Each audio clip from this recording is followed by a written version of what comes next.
దయచేసి మీరు రావాలి.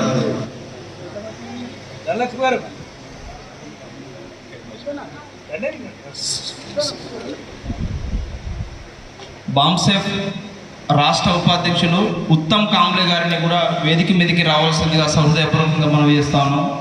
బాంసేఫ్ ఈ రాష్ట్ర మహాసభలో అన్ని రాష్ట్రాలలో కూడా కేవలం తెలంగాణ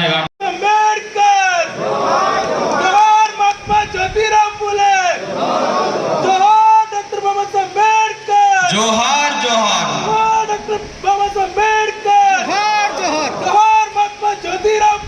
జోహార్ జోహార్ కొనసాగిస్తాం కొనసాగిస్తాం. జై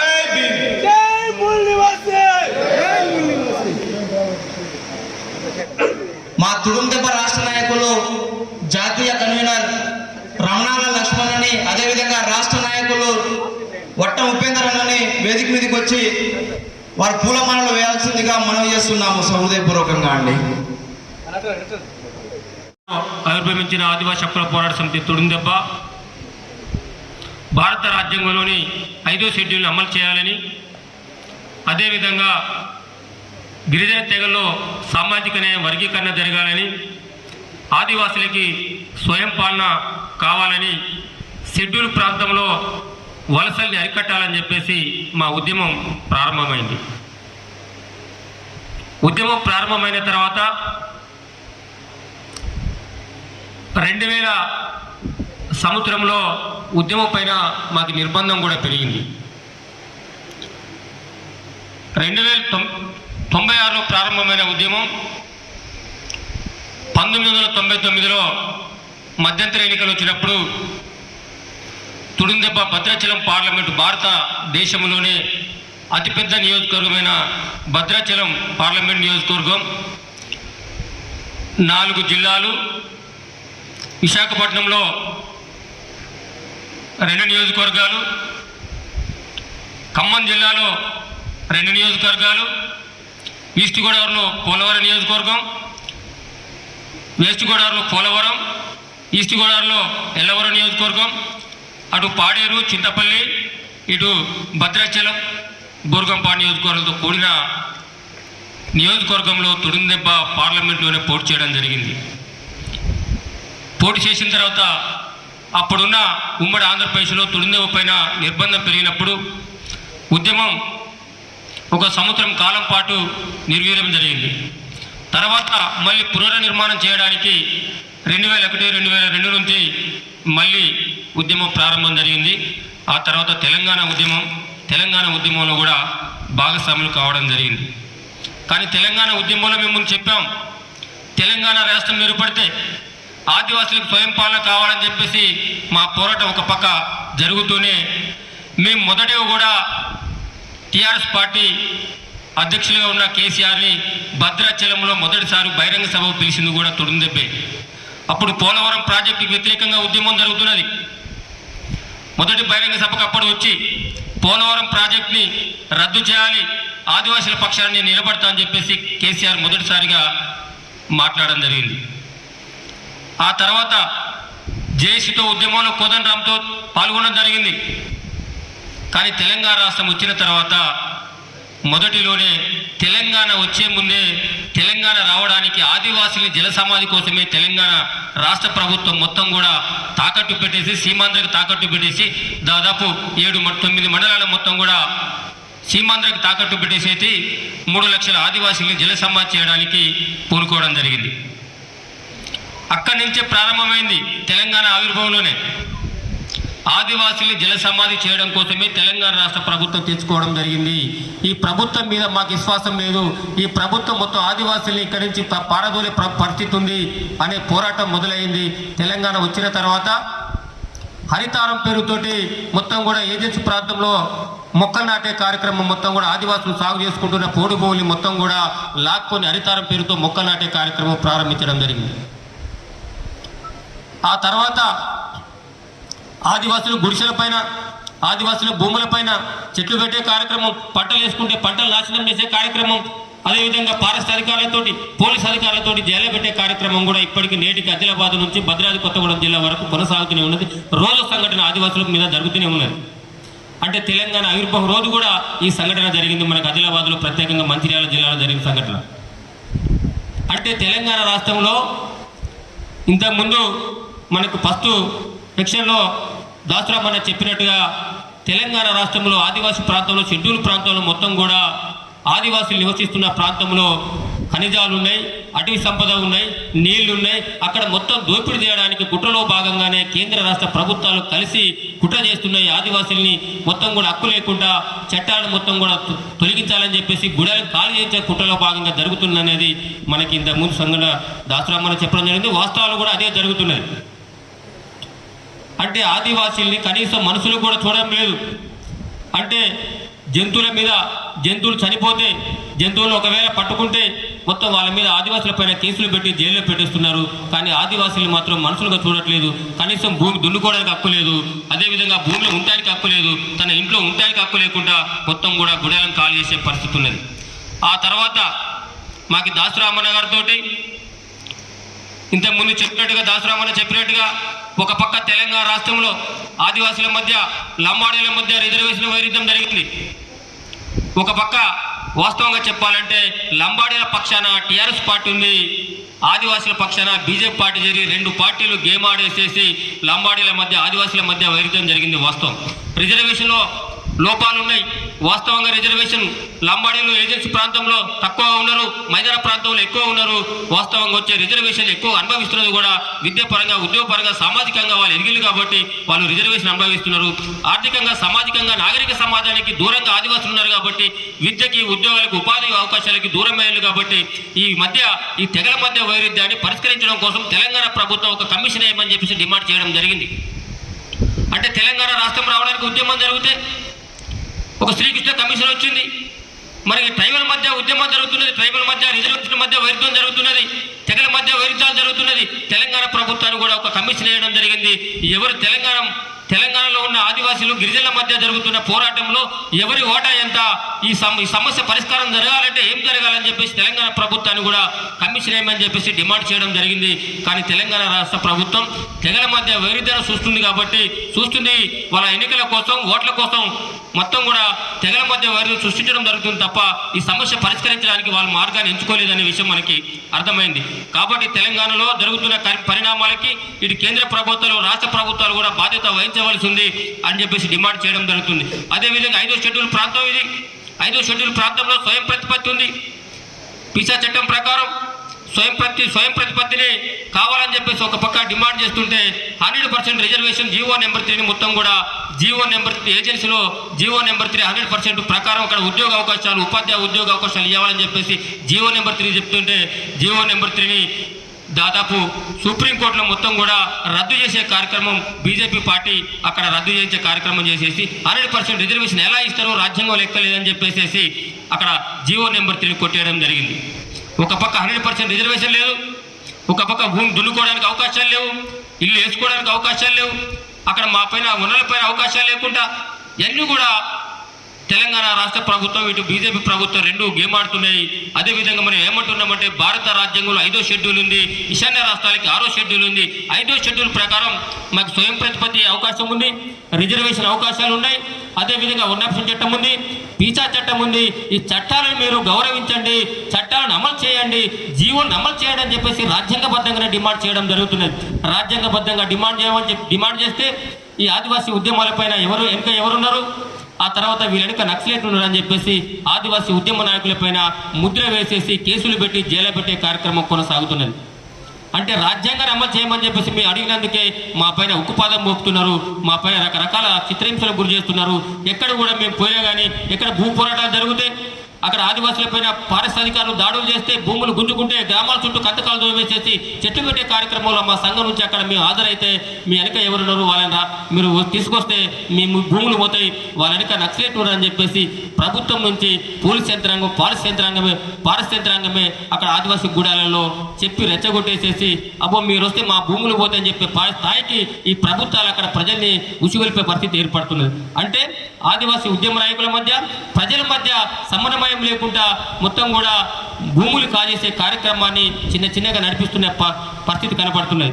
అందుకే మేము ఏమంటున్నాం, రాజ్యాంగబద్ధంగా చేయవలసిన రిజర్వేషన్ అమలు చేయమని చెప్పి డిమాండ్ చేస్తున్నాం, చట్టాలు అమలు చేయమని చెప్పి డిమాండ్ చేస్తున్నాం.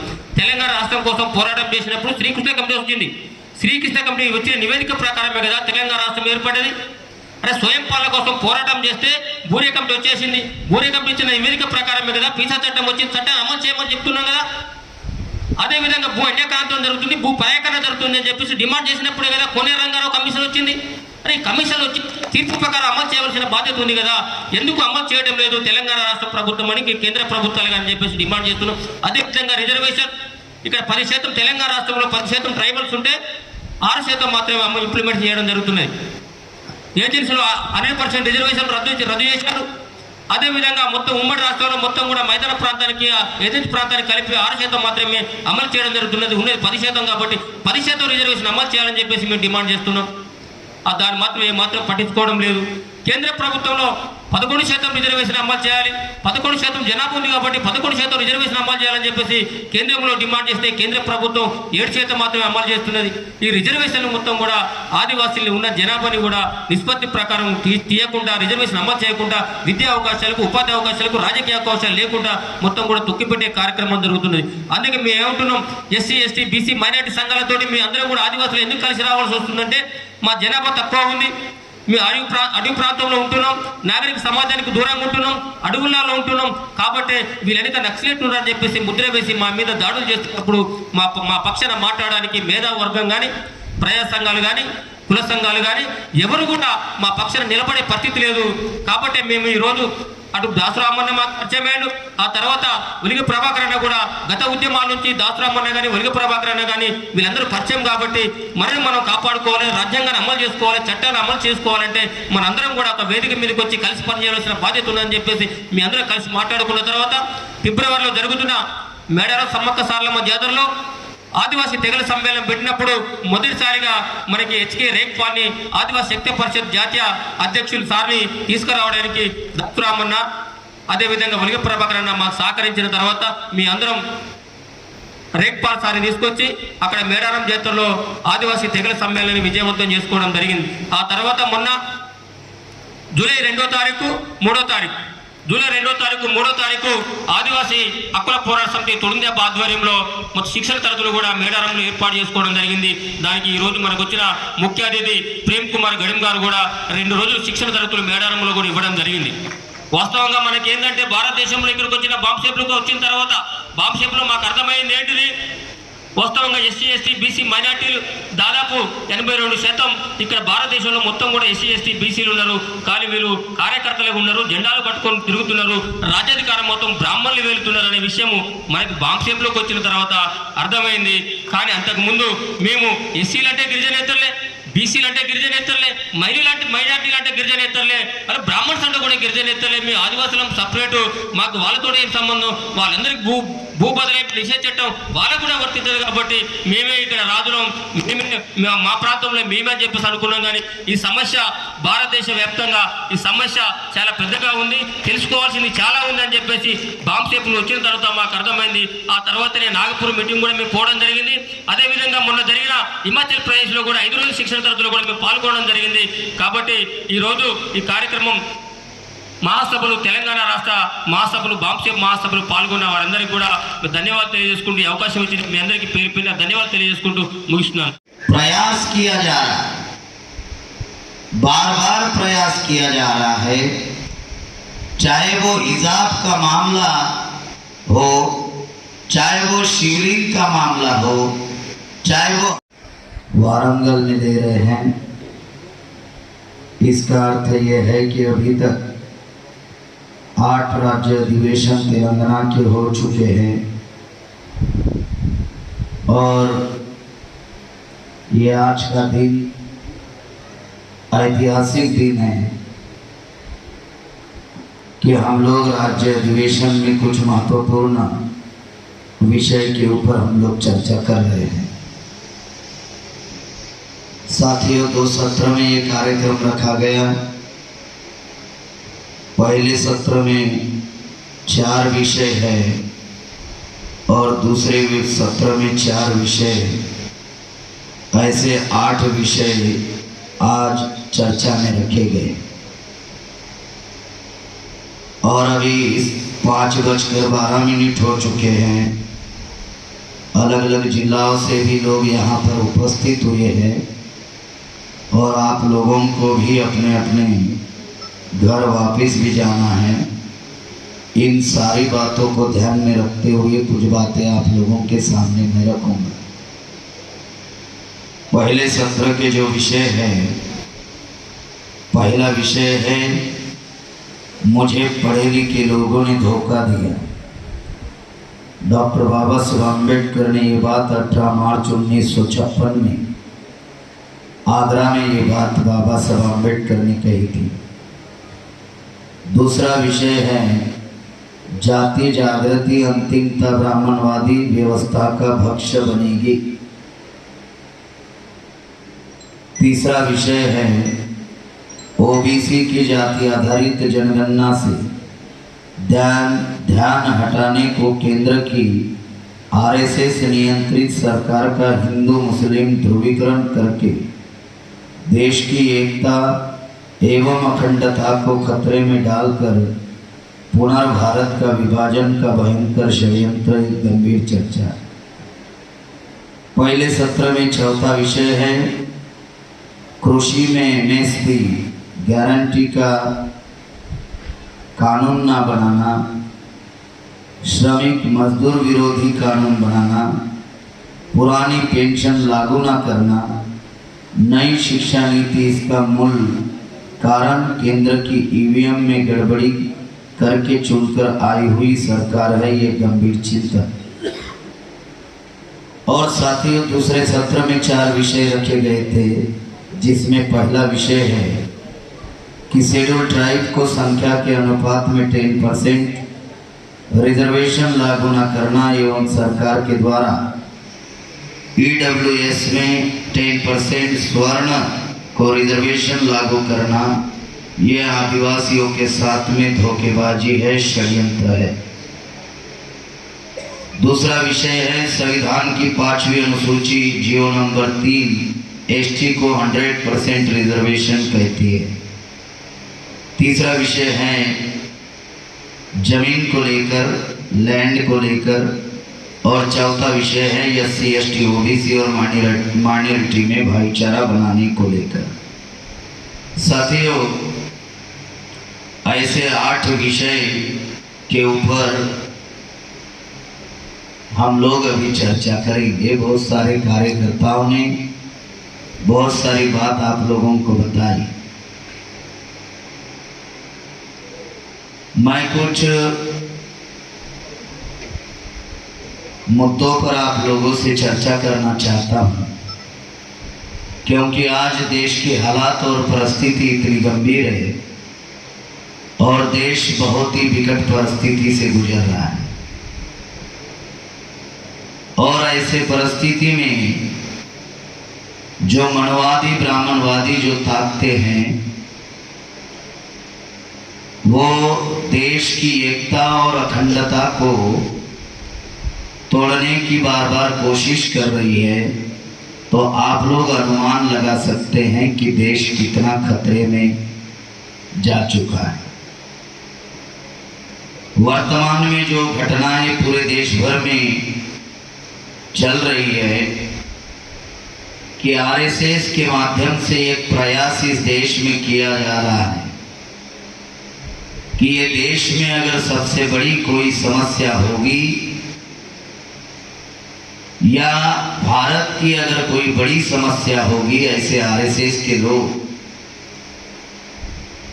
इस देश के जो एससी एसटी ओबीसी के लोग हैं उनकी मानसिकता बनाने का प्रयास कर रहे हैं कि भारत की सबसे बड़ी समस्या मुसलमान है। ऐसे आरएसएस के लोग एससी एसटी ओबीसी की मानसिकता बना रहे हैं। और ब्राह्मणों ने इतिहास में भी यही लिखा कि भारत का इतिहास, भारत का संघर्ष ये हिंदू मुसलमानों का इतिहास रहा है, संघर्ष रहा है। यही बातें किताबों में ब्राह्मणों ने लिखकर खास करके SC ST OBC की मानसिकता मुस्लिम विरोधी बनाई। जो परिस्थितियां वर्तमान में निर्माण हो रही है, उन परिस्थितियों को हम लोगों को ध्यान में रखना बहुत जरूरी है कि इस देश में दो प्रकार की लड़ाइयां चल रही है। एक लड़ाई जो कांग्रेस, बीजेपी, RSS, विश्व हिंदू परिषद के लोग चला रहे हैं, और वो लड़ाई का नाम है धार्मिक ध्रुवीकरण। क्योंकि धार्मिक ध्रुवीकरण से हिंदुत्व मजबूत होता है और हिंदुत्व का ठेकेदार ब्राह्मण है, तो ब्राह्मण मजबूत होता है। और ब्राह्मण अपने आप को मजबूत करने के लिए हिंदुत्व का नारा देता है। और जब ब्राह्मण मजबूत हो जाता है, चाहे वो कांग्रेसी ब्राह्मण हो या बीजेपी का ब्राह्मण हो या RSS का ब्राह्मण हो, जब ब्राह्मण मजबूत हो जाता है तो हम लोगों की गुलामी दीर्घजीवी हो जाती है। ध्रुवीकरण से फायदा एक तो कांग्रेस को होता है या फिर बीजेपी को होता है। अभी 2024 में लोकसभा का चुनाव है और 1925 में RSS बनी, 2025 में RSS को 100 साल पूरे हो रहे हैं। अभी 2022 में RSS के लोग, बीजेपी के लोग, जिन लोगों ने तिरंगा जलाया, जिन लोगों ने तिरंगे का अपमान किया, जिन लोगों ने अपने RSS के हेडक्वार्टर पर कभी तिरंगा नहीं लहराया, आज वो लोग घर घर तिरंगा का नारा दे रहे हैं। घर घर तिरंगा। और 2022 में जो अभी वर्तमान में चल रहा है, तथाकथित आजादी को 75 साल पूरे हो रहे हैं और उन्होंने नाम दिया कि 75वां आजादी अमृत महोत्सव। ऐसी क्या जरूरत पड़ी कि आज घर घर तिरंगा उनको पहुंचाना पड़ रहा है? फिर ये घर घर तिरंगा के आड़ में आखिरकार ब्राह्मण करना क्या चाहता है कि जो ब्राह्मण तिरंगा जलाया और RSS के हेडक्वार्टर पर कभी उसने तिरंगा नहीं लहराया, आज वही लोग बड़े पैमाने पर तिरंगा का प्रोपगंडा कर रहे हैं और देशभक्ति के नाम पर लोगों को मोबिलाइज कर रहे हैं। तो आखिरकार इसके पीछे ब्राह्मणों का, RSS का क्या षड्यंत्र है, ये जानना और समझना भी हम लोगों को बहुत जरूरी है। कल 15 अगस्त है और हमें बताया गया, किताबों में लिखा गया, टीवी चैनल के द्वारा बताया गया कि 15 अगस्त 1947 को देश आजाद हुआ। लेकिन इस देश में जो SC ST OBC माइनॉरिटी की जो जनता है, जो प्रजा है, उन लोगों को कभी 15 अगस्त और सभी 26 जनवरी का यानी 26 जनवरी और 15 अगस्त का अंतर कभी भी सरकार ने समझाया नहीं कि 26 जनवरी क्यों मनानी चाहिए, 15 अगस्त क्या है। वही गाने बजाए जाते हैं जो गाने 26 जनवरी को बजते हैं, वही गाने 15 अगस्त को बजाए जाते हैं। जो पिक्चर टीवी पर भारत पाकिस्तान के विरोध में दिखाया जाते हैं वही 26 जनवरी को और 15 अगस्त को दिखाए जाते हैं, और वही स्कूल कॉलेजेस में रैली निकाली जाती है जो 15 अगस्त और 26 जनवरी को निकाली जाती है। साथियों, ये जो 75 साल का आजादी अमृत महोत्सव जो मना रहे हैं, ये अमृत महोत्सव नहीं बल्कि हमारे लिए मृत्यु की बहुत बड़ी घंटा है। ये अमृत महोत्सव नहीं है, ये मृत्यु की घंटा है। ऐसा मैं क्यों कह रहा हूं? तो इस देश में 2 आजादी के आंदोलन चले। एक आंदोलन अंग्रेजों के गुलामी से मुक्त होने का चला जो ब्राह्मण लोग चला रहे थे, और एक आंदोलन ब्राह्मणों के गुलामी से मुक्त होने का चला जो हमारे मूल निवासी महापुरुष चला रहे थे। राष्ट्रपिता ज्योतिराव फुले 15 अगस्त 1947 के आंदोलन में शामिल नहीं थे। छत्रपति शाहू महाराज 15 अगस्त 1947 के आंदोलन में शामिल नहीं थे। क्रांतिवीर बिरसा मुंडा 15 अगस्त 1947 के आंदोलन में शामिल नहीं थे, और डॉक्टर बाबा साहब अम्बेडकर 15 अगस्त 1947 के आंदोलन में शामिल नहीं थे। ये जो आजादी 15 अगस्त को मिली, ये चंद लोगों की आजादी है, और हमारी सबसे बड़ी बर्बादी और हमारे साथ सबसे बड़ा धोखा हुआ है। और ये लोग भूलना नहीं चाहिए, भारत की जनता ये भूलने नहीं चाहिए कि देश आजाद हुआ। अगर लोग भूल गए देश आजाद हुआ तो लोगों को याद रहेगा कि हम अभी भी गुलाम हैं, और जो लोग गुलाम होते हैं गुलामी के विरोध में वो लोग विद्रोह करते हैं। तो इस देश में विद्रोह ना हो, इसीलिए आजादी का प्रोपेगेंडा किया जाता है। अगर गांधी जी सबके आजादी का आंदोलन अगर चला रहे थे तो 1918 में जब विधिमंडल का गठन हुआ तो बैरिस्टर मोहम्मद अली जिन्ना मुसलमानों के लिए अलग अधिकार की मांग क्यों रख रहे थे? फ्रीडम ऑफ इंडिया मूवमेंट नడుపుతున్నారా, freedom of the people of the India movement నడుపుతున్నారా అని అడగండి అని డాక్టర్ బాబాసాహెబ్ అంబేద్కర్ ఆంగ్లేయులకు అడుగుతాడు. మీరు అడగండి, దేశాన్ని స్వతంత్రం చేసే ఉద్యమంను నడుపుతున్నారా వీళ్ళు? దేశ భూభాగంలో ఉన్నటువంటి ప్రజలను స్వతంత్రం చేసే ఉద్యమం నడుపుతున్నారా అని అడుగుతాడు డాక్టర్ బాబాసాహెబ్ అంబేద్కర్. డాక్టర్ బాబాసాహెబ్ అంబేద్కర్ 1932లో ఆ మాట అడగడం వెనుక కారణం ఏంటిదో ఇప్పటికి మనకు 75 సంవత్సరాల స్వతంత్ర భారతదేశ వజ్రోత్సవాల సందర్భంగా కూడా మనకు నిరూపితమైంది, స్వర్ణోత్సవాల సందర్భంగా కూడా నిరూపితమైంది. ఎందుకు అడిగిండు డాక్టర్ బాబాసాహెబ్ అంబేద్కర్?